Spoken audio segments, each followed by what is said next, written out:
Mastori Mo. Kuna kukaribisha katika Ropai Online TV. Leo tuna mada moja tu, ndugu yangu Robert Kaswiza. Sasa kaka, nataka mimi kujua jambo moja. Kwa nini vita vya Irani na Marekani haviishi mpaka leo? Yaani shida ni nini? Ukiviangalia vile vita vya Irani utagundua kama kuna ni vita vya kisiasa na vile vile ni vya kiuchumi, ni vita ya kiuchumi.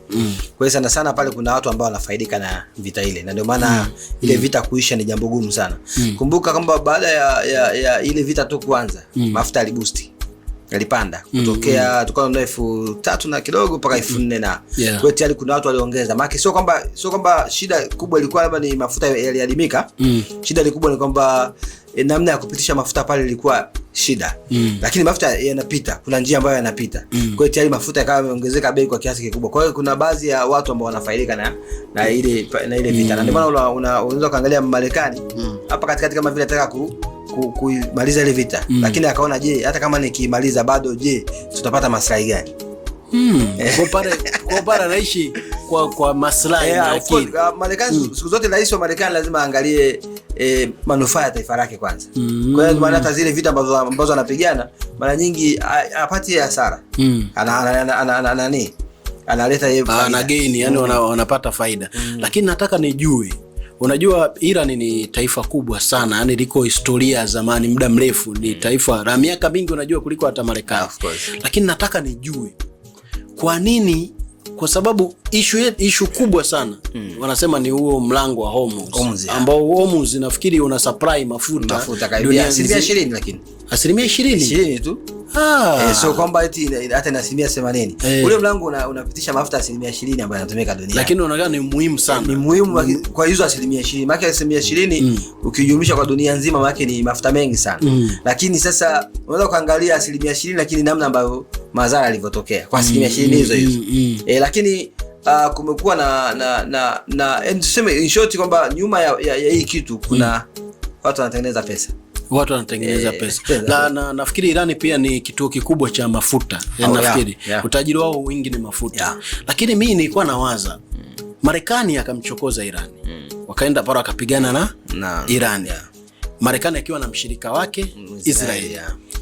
Walipoivamia ile nchi tukaanza kuona uchumi unapanda na kila kitu. Manake mfumuko, manake biashara kubwa sana iko Mashariki ya Kati, ambao sasa biashara yao kubwa ni mafuta.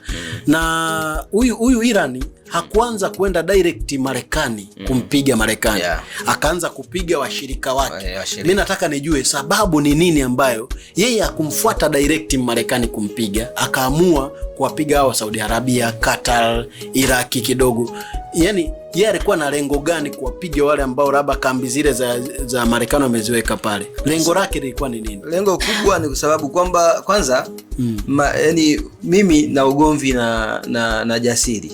Sawa? Na ugomvi na Jasiri. Lakini sasa kuna mdogo wangu Nedi anakuchukua Jasiri anakuweka pale nyumbani kwake. Kwa hiyo tafasiri yake ni kwamba ili niweze kukupiga Jasiri lazima nianze kumpiga Nedi. Kwa hiyo unakuta Marekani anaanzisha vita akiweka kama kambi zake kwenye zile nchi za. Kwa hiyo mwisho wa siku unakuta kwamba uwezo ukamfikia, make Muirani kumfikia Mwisraeli moja kwa moja kwa kumshambulia inakuwa ni ngumu, lakini anaweza akampa hasara kwa kupitia zile sehemu ambazo ameshaweka uwekezaji. Kwa hiyo Irani manake ndo akili yake kubwa anayoitumia. Nafikiri kwa kiasi kikubwa tunaweza kusema Irani ameferi au amefaulu yani kwenye hii vita. Kwanza Marekani hamnaga vita ambayo shai kushinda. Mara nyingi Marekani vita zake anazianzishaga na baadaye anaziacha. Na ndio hajawahi kushinda. Yani ana historia ya kushinda vita. Kwamba hatuwezi kusema anapigwa au hatuwezi kusema anashindwa.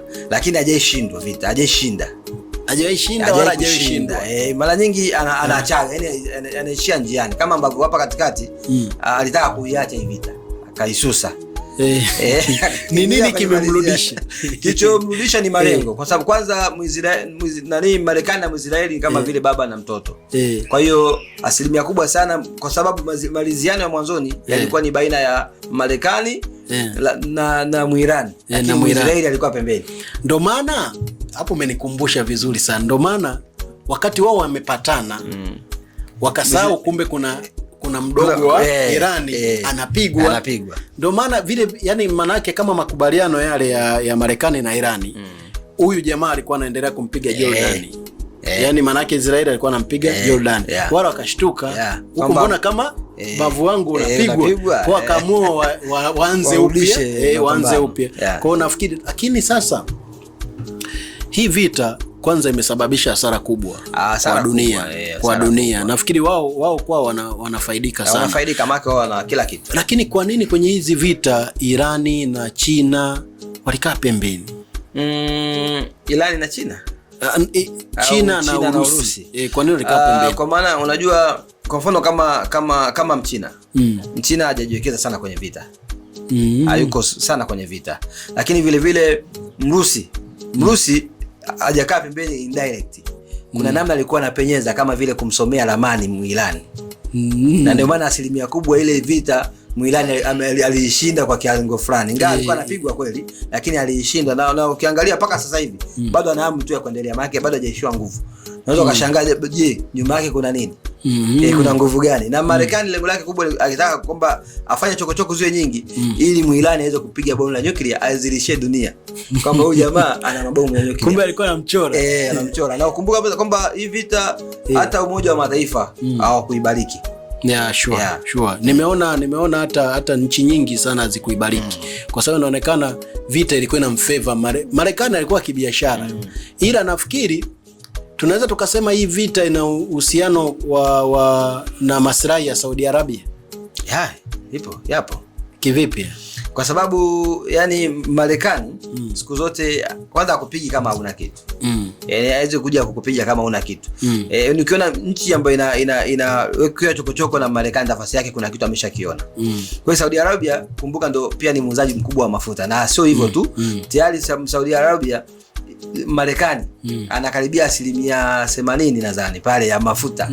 Kwa hiyo akipiga huku, maana yake hata asirika soko lake kule ataendelea kuuza kama kawaida. Kondo ndo akili anayoitumia. Na inaonekana kuna chokochoko kubwa kati ya Irani na Saudi Arabia. Inaonekana wana ugomvi mmoja namna fulani, kwa sababu tunasema kwenye swala la utalii wa hizi nchi za kitakatifu ambazo wao wanayo Maka, Saudi Arabia. Na hawa ndugu zetu Irani, kwa tetesi wanasema, ukiwafuatilia wanasema hawa Saudi Arabia hawajui kuendesha biashara vizuri ya lile eneo la utakatifu. Manake wale watalii wanaokuja pale, inaonekana hapo nyuma kulikuwa na madhara sana ya vifo. Ina maana hilo ilikuwa kesi sana kwa hawa Irani.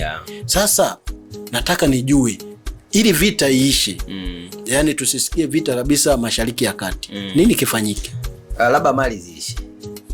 Yani mali zitapokuwa zimeisha, basi hapata kuwa na haja tena ya kupigana. Yani maana yake unasema mafuta yaishe. Kwa mfano kama tunapoelekea kwenye teknolojia ya umeme, umeme unakuja kushika nafasi kubwa. Kwa hiyo tafasiri yake vita itageuka.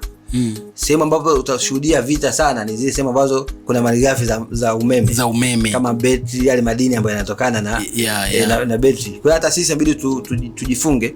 Kumekuwa kuna michokochoko tunaziangalia. Hiki kuna malaiki na matamko mbalimbali. Yale matamko ukiangalia kwa kina kabisa yanalenga ile malighafi ambayo tulionayo, ambayo dunia inakimbilia. Kwa hiyo kuna haja ya sisi wa Tanzania na wa Afrika kuwa makini zaidi. Na ikibidi hata kukataa misaada yao ili wasiweze kutukontrol tena. Unafikiri tulipofikia tunaweza kukataa misaada?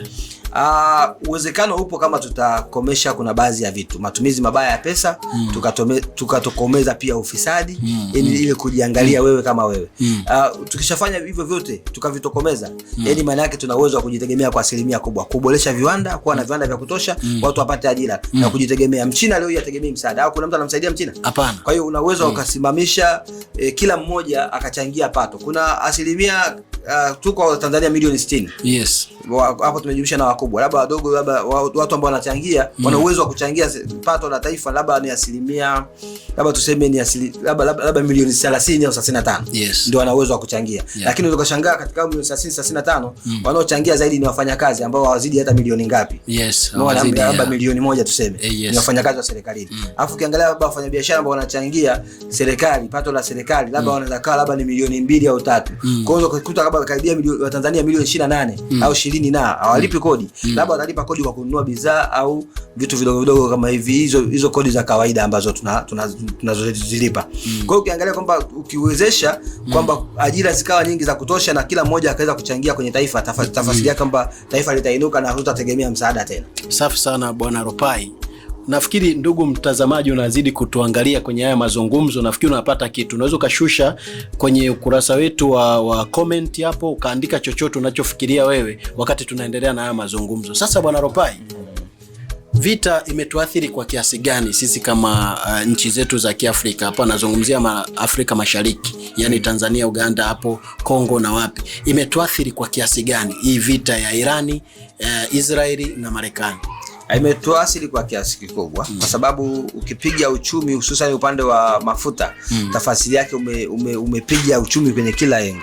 Sababu tuna viwanda ambavyo vinategemea mafuta, tuna usafirishaji wa bidhaa unategemea mafuta. Kwa hiyo pia uwepo wa hiyo vita na upandaji wa mafuta imeumiza kila mtu katika sekta yake, maana kuna mfumuko wa bei paka saizi.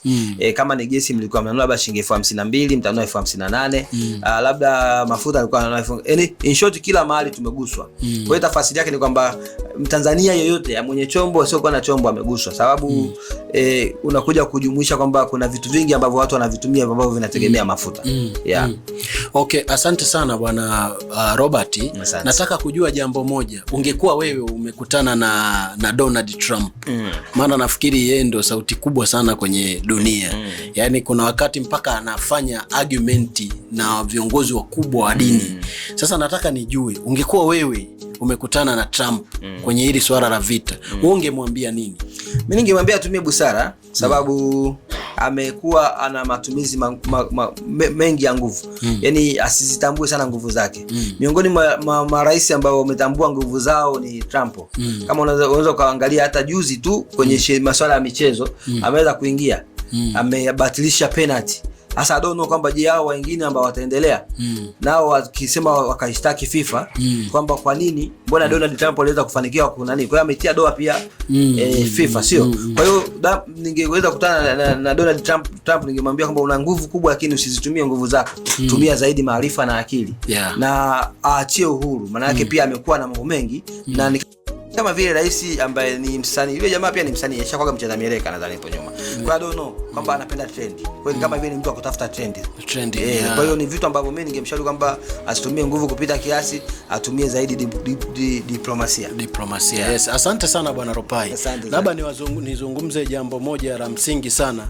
Ndugu zangu, kwa watu wa Afrika, viongozi wetu wa Afrika, tujifunze kujitegemea. Kwa maelezo yako unavyoeleza kwamba ni muhimu sana wa Tanzania au Afrika viongozi tujifunze kujitegemea kwa sababu kuja kuwa tegemezi kwa mtu kuna wakati yani watatufanyia vitu vya kijinga kabisa. Atakupangia kitu muda wa kuamka, muda wa nini.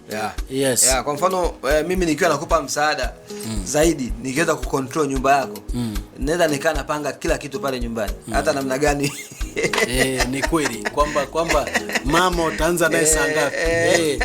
Asante sana ndugu mtazamaji wa Ropai Online TV. Tuko hapa, tutaendelea kuwa na muda mwingine kwa ajili ya kujadili vitu vingine, lakini niwashukuru sana. Jitahidi sana kusubscribe kwenye Ropai Online TV.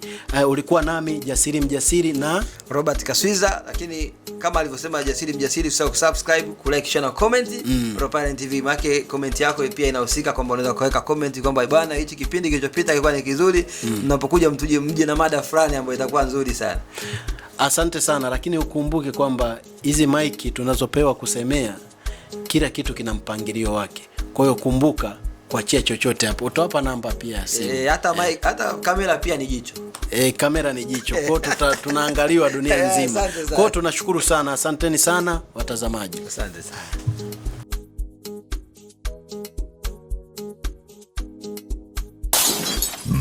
Mastori Mo.